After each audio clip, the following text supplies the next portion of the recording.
Bell के समस्त workers contract श्रमिकों के लिए 7 दिसंबर 2021 मंगलवार को दोपहर 2 बजे से शाम 5 बजे तक 5 नंबर गेट पर चेतावनी आंदोलन किया गया।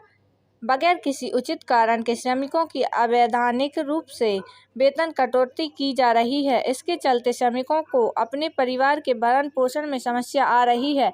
अतः मांग है कि सभी श्रमिकों को पूर्व निर्धारित वेतन पूरा दिया जाए व इस अवैधानिक कटौती पर रोक लगाई जाए। वर्कर्स कॉन्ट्रैक्ट श्रमिकों को वेतन समय पर नहीं दिया जा रहा है। इसके चलते श्रमिकों के परिवार का पूरा बजट जैसे बच्चों की फीस, किराना सामान आदि की उपलब्धता प्रभावित हो रही है। इसके चलते श्रमिकों में भारी असंतोष है। हमारी मांग है कि सभी वर्कर्स कॉन्ट्रैक्ट श्रमिकों को प्रति माह 7 तारीख से पूर्व वेतन भुगतान सुनिश्चित किया जाए। उपरोक्त मुद्दों के अलावा सबसे दमनकारी कदम के रूप में लगातार श्रमिकों को काम से बाहर किया जा रहा है। दुर्भावना के साथ दमनात्मक रूप से प्रताड़ित करने के उद्देश्य से श्रमिकों को चुन चुन कर बाहर किया जा रहा है। इस कारण समस्त श्रमिकों में भारी रोष है। हमारी मांग है कि इस प्रक्रिया पर रोक लगाते हुए सभी किए गए श्रमिकों को तत्काल प्रभाव से बहाल किया जाए। भेल प्रबंधन की ओर से सकारात्मक पहल न होने की स्थिति में हम इसी आंदोलन के मंच से आगामी दिनों में काम बंद आंदोलन की घोषणा के लिए बाध्य होंगे।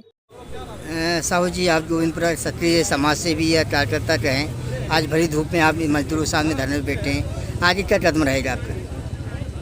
C2 के महासचिव हमारे बड़े भाई प्रमोद प्रधान जी ने जैसा आपका भी बताया, अभी सुनील बोरसे जी ने भी अभी अपने उद्बोधन में जो बताया सब मजदूरों के बीच में कि पिछले 1 साल से जो ठेका श्रमिक हैं उनको तनख्वाह कम करके उनको निकालने का प्रयास किया। जैसे वो विरोध करते तो उन्हें फैक्ट्री से बाहर कर दिया गया है। उसके लिए हम लोग बहुत पिछले 4 महीने से प्रयासरत थे। इस विषय में हमने आदरणीय दिग्विजय सिंह जी, पूर्व मुख्यमंत्री मध्य प्रदेश शासन, से भी एक मीटिंग की थी। उन्होंने राज्यसभा में ठेका श्रमिकों का एक मुद्दा था जो उठाया भी है। उसकी वजह से यहाँ पर भेल प्रशासन ने कुछ लोगों को अभी अंदर करा भी है, उसके दबाव से जो राज्यसभा में उठाया मुद्दा था। जैसा अभी भाई साहब ने बताया कि महंगाई चरम पर है, उसके बाद जो भेल में ठेकेदार हैं वो मजदूरों की सैलरी कम कर रहा है।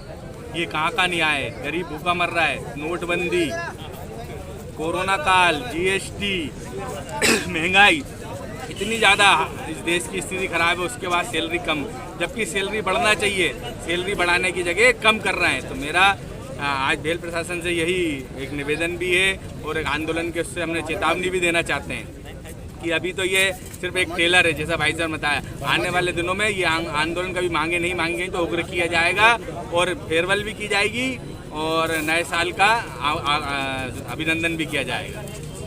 जिनको काम से बाहर कर दिया उन्हें काम पर वापस लो। और आज अभी हमारा ये चेतावनी धरना है। अगर चेतावनी धरने के आधार पर सरकार के प्रबंधन ने 3 चीज़ें नहीं मानी। नंबर 1, जिनको काम पर बाहर किया उनको तुरंत वापस लें। जो तनख्वाह में कटौती है उसको तुरंत वापस लेके पूरी तनख्वाह में काम कराएं। और 3 नंबर कि जो ठेकेदार बदलने वाले हैं आपके बदलें, लेकिन यहाँ जो ठेका मजदूर काम कर रहा है वो ठेका मजदूर नहीं बदलना चाहिए। अगर ठेकेदार बदल जाएगा तो ठेका मजदूर वही रहेगा। इन 3 सवालों पर अगर प्रबंधन ने उचित कदम नहीं उठाया तो आने वाले 7 दिनों के अंदर हम उन्हें तारीख घोषित कर देंगे और फिर नए वर्ष, पुराने वर्ष का फेयरवेल और नए वर्ष का स्वागत व्यापक रूप से जुझारू आंदोलन के जरिए होगा। और ये आंदोलन तब तक चलेगा जब तक प्रबंधन इन ठेका मजदूरों की मांगों का निराकरण नहीं करेगा। सर, कितने कर्मचारी हैं जिनको ये वेतन भत्ता और काम से निकाल दिया है? 7,000 से ऊपर की तादाद में भेल में श्रमिक कार्य करते हैं जो कई वर्षों से त्रस्त हैं। यहाँ पर वेतन कटौती महंगाई के टाइम में की गई है। 3-3 महीने में वेतन डाला जा रहा है, जिसके विरोध में हम कई बार मैनेजमेंट को, सरकार को भी सूचित कर चुके हैं। भेल मैनेजमेंट बिल्कुल मानने को राजी नहीं था, जिसके लिए आज हमारा ये 1 दिवसीय धरना था। 2 बजे से 5 बजे तक रखा गया था। ये सिर्फ भेल मैनेजमेंट को चेतावनी के लिए है कि अगर हमारी मांगों को नहीं माना गया तो आने वाले वक्त में हम भेल में कार्य नहीं होने देंगे और अनिश्चितकालीन हड़ताल पे चले जाएंगे। सर, अभी तक कोई भेल मैनेजमेंट का अधिकारी आपसे मिलने यहाँ पे पहुँचाएगा? भेल मैनेजमेंट हमें हल्के में लेने की कोशिश कर रहा है। हम कई बार कर चुके हैं बात उनसे, लेकिन वो हमारी माने नहीं मान रहा है। वो उनका कहना है कि दिल्ली से हो रहा है सर, लेकिन आपके जापान का आपने मेट्रो का ठेका ले लिया, करोड़ों रुपए आपको मिल रहे हैं, लेकिन आप 7-8 हज़ार रुपये की सैलरी देने में भी अगर श्रमिकों को परेशान करोगे तो हम इसका अब बिल्कुल खिलाफ है। और हम आने वाले टाइम में जो प्रोडक्शन आने वाला है मार्च में, उसको बिल्कुल नहीं होने देंगे। हम नहीं चाहते कि बाध्य हम ऐसा करें, लेकिन अनिश्चितकालीन हड़ताल पर जाने के लिए हम फिर बात करेंगे।